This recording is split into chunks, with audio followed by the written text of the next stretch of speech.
Now, from Cask, down on MacCurtain Street, we have the head chef, Victor Franca, and we have Dan Cronin, Dan, the cocktail making man, and they're joining us in studio. Now, the idea here now, let me start with you, Dan. The idea here now is for stuff that people can knock together. I'm not saying that they have to have it in their cupboards, but stuff that they can get over the weekend without having to go to college to be a mixologist. Do you get me? Yeah, no problem at all. For a cocktail or two over the season. So what have you got in mind? I think 2 are boozy ones and 1's a mocktail. So what have you got? Yeah, so the first one I decided to go for is actually just a small twist in the classic. It's rum old fashioned. So like you can get any kind of dark rum in any off license and a bottle of bitters. What are bitters now? Bitters are just like they're just a balancing agent for our old fashions and cocktails. Is it a lemon? No. They're just made from herbs and.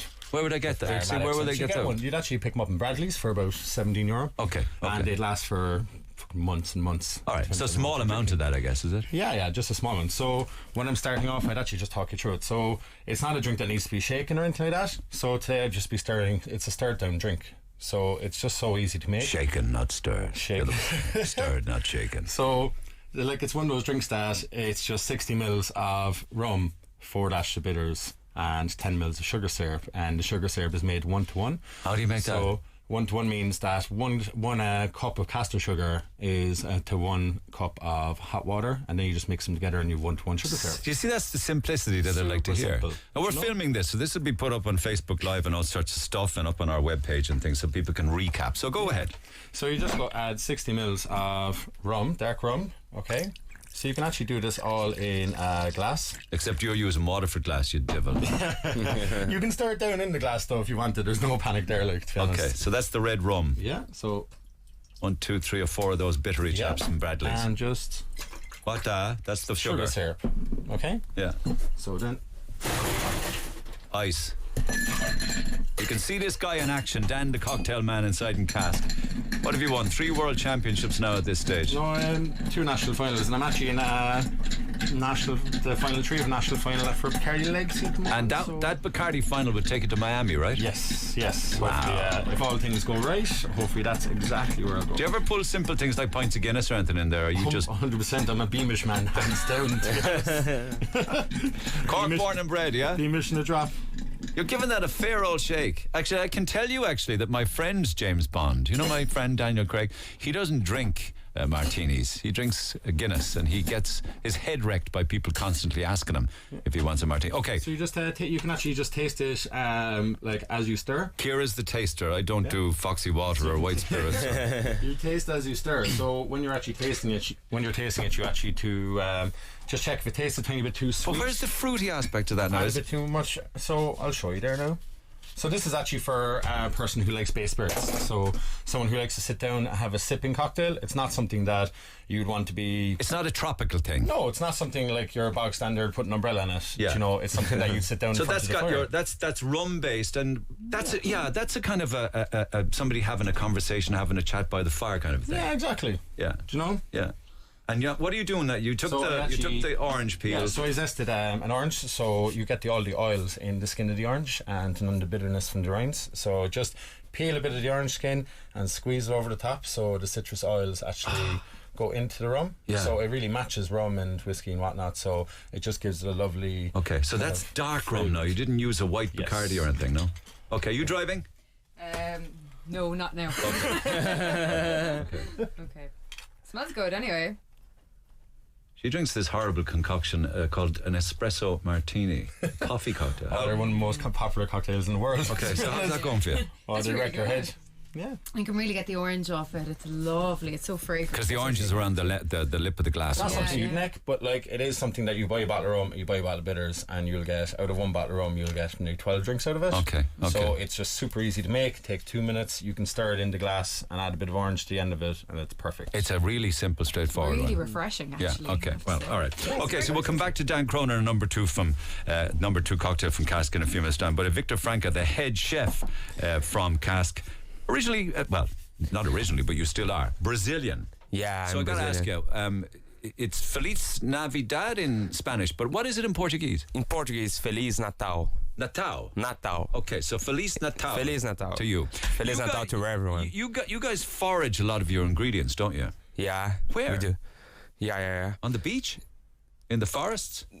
Man, Brazil is so huge, so you can find a lot of ingredients for every country. Yeah. So I would say, we have like a lot of countries inside of one country, so you can get from the beach. Except they're burning it all, aren't they? Yeah. Oh my God, does that upset you when you hear that back home? All of the forests? Man, it's like not all of the forest, but it's like a half, but regenerate You again. hope they regenerate. Yeah, hopefully, yeah. Okay, let's regenerate something then for a Christmas morning starter. That doesn't take a whole lot of work. What have you got? So we have today is a pumpkin plate with red wine, beetroot, and pecan. I used to call like pecan sand. Looks like sand, but it's kind of pecan kernel. So that would be walnut pecan crushed, right? Crushed, walnut exactly. pecans. Exactly. Okay. So what we have here is like pumpkin puree. The pumpkin was roasted, and after that we add some coconut milk and star anise, and then we blend it. It's gonna be lovely and taste puree as a pumpkin. Okay, wouldn't work to just buy pumpkin soup, would it? Yeah, it's quite, but more like as a puree. Do you know what I mean? Yeah, thicker. Yeah, exactly. Yeah. Okay.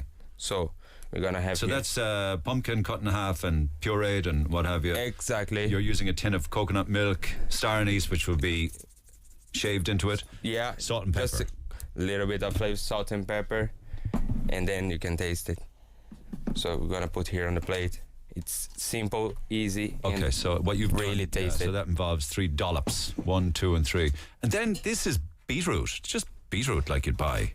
Just beetroot. It's roasted, and then we add red wine, a little bit of red wine vinegar as well, and then you can put.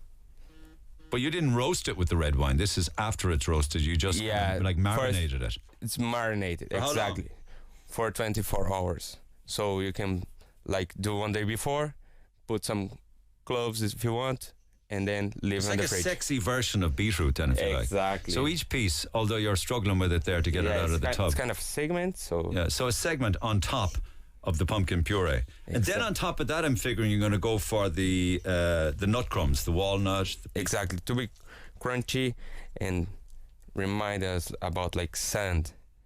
That's vegetarian. That's vegetarian. Ah, man. no, you got to It's get really, some really chicken tasty. going on top of that, or a prawn. Come on, what can you add to that now? So and then now we're gonna add feta cheese, Oh, okay, now you're like talking. crumble. Okay. What would that work with then? Is that a white wine mixologist, or is it a red wine to go with that? With that Red kind of a wine. star? A red? Red wine, hands down. Something like something from Douro Valley in Portugal, or maybe something full-bodied like Malbec or whatnot. So a strong wine. Yeah, something quite strong. You know, the latest culture now is that you don't worry about what wines you drink. You just drink whatever you want. Yeah. You know, there's a real kind A of melted welly, as one would say.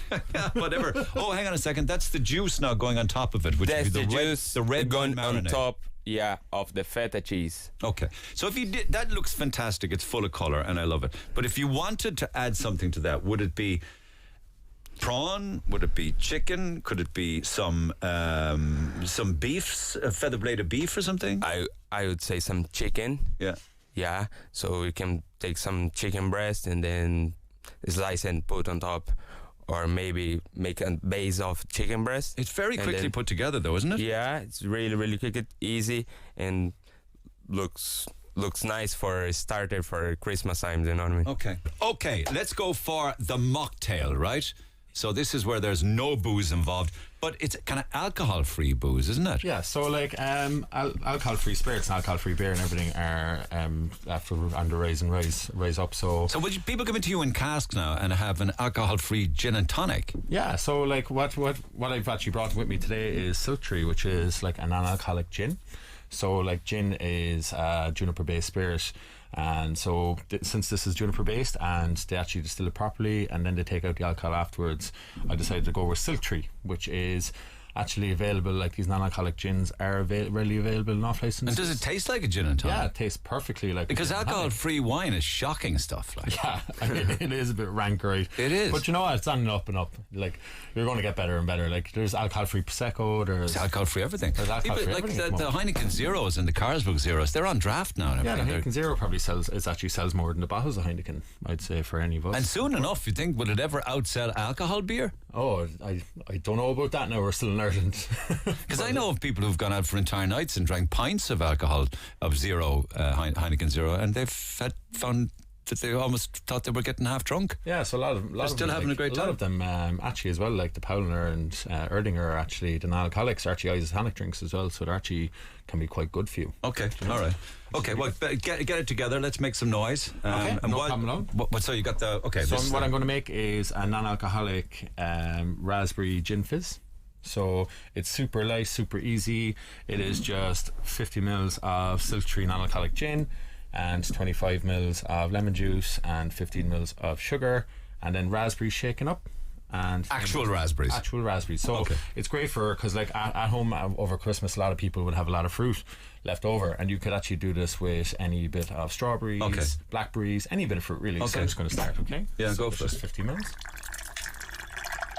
We're having a splashing old time of it there. Lemon juice. And Sugar syrup, which you can make at home. yeah, it's still the 1-to-1.